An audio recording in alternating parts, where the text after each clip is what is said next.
სულ უფრო ემატება მოქალაქეების რაოდენობა, რომლებიც ხმის მისაცემად თბილისიდან რეგიონებში მიემგზავრებიან, სადაც არის მათი რეგისტრაციის ადგილები. ემატება იმ მოქალაქეების რაოდენობაც, რომლებიც მზად არიან თანამოქალაქეებს ამაში დაეხმაროთ. სხვადასხვა სახის ტრანსპორტი ორგანიზებულად გადის დედაქალაქის რამდენიმე ადგილიდან, მათ შორის შეკრების ერთ-ერთი ადგილია რესპუბლიკის მოედანი. უპრეცედენტო აქტიურობისა და სოლიდარობის ტალღა სოციალურ ქსელებში დაიწყო. უამრავი ემოციური პოსტი გამოჩნდა, სადაც მოქალაქეები სთავაზობენ ერთად მგზავრობას, დაფინანსებას თუ ავტომობილის თხოვებას ყველას, ვისაც სჭირდება. აქტიურობენ ჯგუფები დაიტოვე, გაიყოლე და 26. მარიამ ჩანტლაძე ადევნებს თვალს სამოქალაქო სოლიდარობის პროცესს, ის რესპუბლიკის მოედნიდან გვერდდება.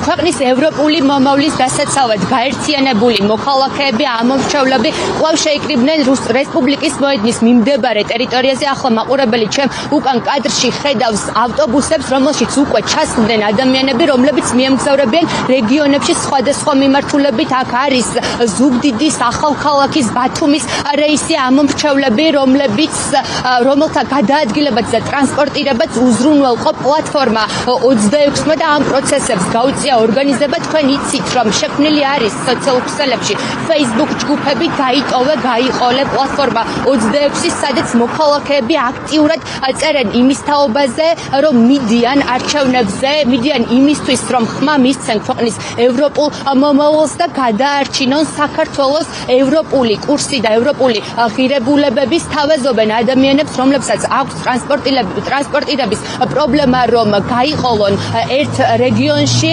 და ასე ჩაერთონ საარჩევნო პროცესში, გადამწყვეტ არჩევნებში. ჩვენ აქ დღეს ვნახეთ ადამიანები, გავესაუბრებთ, რომლებიც ამბობენ, რომ ერთადერთი უალტერნატივო გზა ქვეყნის გადარჩენის არის ევროკავშირი, ევროპა. ისინი დაიღალნენ ქართული ოცნების ხელისუფლების 12 წლიანი მმართველობით და მისი პრორუსული კურსით.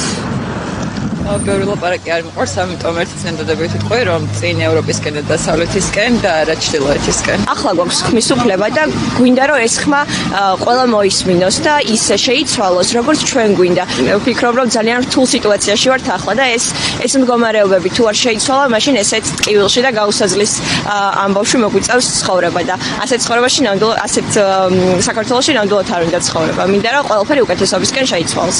ისე იგივე რომ არ ვტკეპნოთ და ერთად გლას რო ადვიდგეთ და ჩვენი ამ მმართველი ხელისუფლების დახმარებით კიდევ უკან არ გადავიწიოთ. ეხლა ძალიან მნიშვნელოვანი არის რომ გავაკეთოთ სწორი არჩევანი. ტრანსპორტირების ძალიან დიდი პრობლემა შეიქმნა. ალბათ არასდროს არ ყოფილა ასე, არასდროს არ გამჭირვებია ბილეთის შოვნა, როგორც მატარებელზე, ასევე სხვადასხვა ავტობუსებზე და ეს იყო ძალიან დიდი დახმარება და დიდი მადლობა მხარდაჭერისთვის ამ ორგანიზაციას.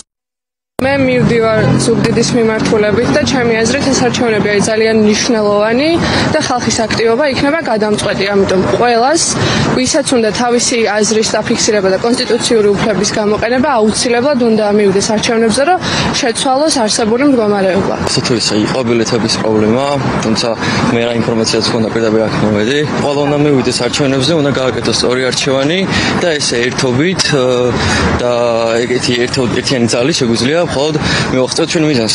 ხალხი იქნება ისტორიული დღე, რა თქმა უნდა. ხალხი უკვე დაიღალა და ვფიქრობ, რომ მათთან აქტიური გახდა უკვე ბოლო დროს.